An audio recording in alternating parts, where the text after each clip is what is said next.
Komnas HAM tentu saja menghormati vonis di tingkat banding yang diambil oleh hakim banding. Ya. Sebagai lembaga negara kami menghormatinya, juga menghormati keputusan-keputusan lain. Meskipun kami tentu saja misalnya kaitan dengan restitusi, kami sangat berharap restitusi itu tidak saja diambil dari harta milik Heri Wirawan, tapi juga harus menjadi tanggung jawab negara. Ya. Dalam hal ini memang ada keputusan lain yang berkaitan dengan pengayoman yang harus dilakukan oleh pemerintah daerah. Saya kira ini juga satu keputusan yang sangat baik, dan kami berharap pemerintah daerah sungguh-sungguh tidak saja memperhatikan para korban, tetapi juga anak-anak dari hasil perkosaan ini, ya, sehingga kemudian masa depan mereka bisa dijamin ke depannya nanti. Sebagai lembaga negara di bidang hak asasi manusia, tentu saja sikap kami tidak hanya pada kasus ini, tapi pada kasus-kasus hukuman mati yang lain.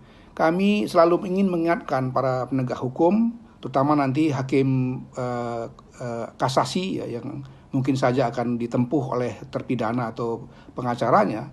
Kami berharap para hakim kasasi nanti mempertimbangkan ya, satu tren global di mana hukuman mati secara bertahap telah dihapuskan. Hanya tinggal beberapa negara lagi yang masih mengadopsi hukuman mati, termasuk Indonesia.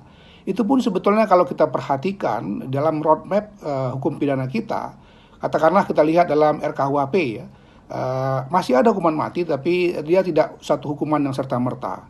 Masih diberikan juga kesempatan kepada terpidana mati misalnya untuk dalam satu periode tertentu di asesmen, dievaluasi, dan manakala terpidana mati itu melakukan perubahan-perubahan sikap misalnya, maka hukuman mati terhadap terpidana masih dimungkinkan untuk diturunkan kepada hukuman yang lebih ringan.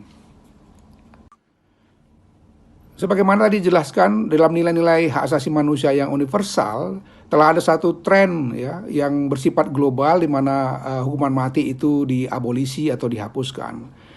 Kalau kita melihat dalam konstitusi kita, Undang-Undang Dasar 1945 pasal 28I ayat 1 misalnya, di situ juga dikatakan bahwa hak untuk hidup itu adalah merupakan hak yang tidak bisa dikurangi atau dibatasi dalam kondisi apapun. Karena itu dia merupakan satu hak asasi yang absolut.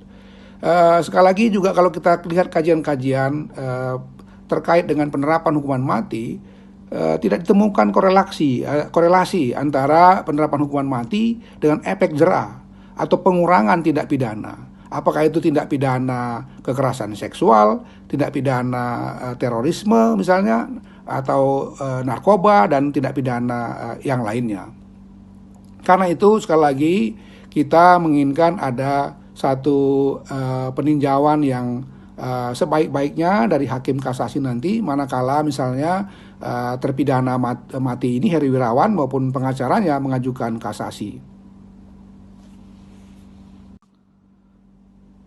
Perlu dipahami juga dalam konteks ini, Komnas HAM tentu saja sangat berempati kepada korban. Ya. Bagi Komnas HAM, korban adalah pihak yang paling utama untuk diperhatikan. Ya. Karena itu kami juga sangat kuat mendorong agar ada proses restitusi, proses rehabilitasi, dan perhatian yang lebih serius dalam kasus Heri Wirawan maupun kasus-kasus lainnya kepada korban, anak-anak yang ditimbulkan dari kekerasan seksual atau perkosaan ini, sehingga apa yang mereka alami sekarang, satu kesakitan karena fisik mereka juga terganggu, psikologis mereka terganggu, dan yang tidak kalah pentingnya adalah masa depan mereka juga terganggu, itu bisa dipulihkan secara bertahap dengan bantuan dan dukungan dari pemerintah dan seluruh institusi-institusi sosial yang ada. Ya, kita harus bekerja sama untuk mengatasi itu dan fokus kepada pertolongan terhadap korban ini.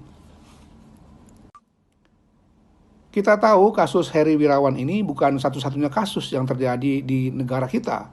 Ada beberapa kasus lain yang terjadi juga pada institusi agama, baik institusi agama Islam maupun institusi agama lainnya, di mana kekerasan atau praktek-praktek perkosaan, pelecehan seksual itu terjadi dari orang-orang yang justru dipercaya untuk mengelola institusi pendidikan agama itu kepada murid-muridnya atau siswa-siswanya, juga kepada orang-orang sekitarnya.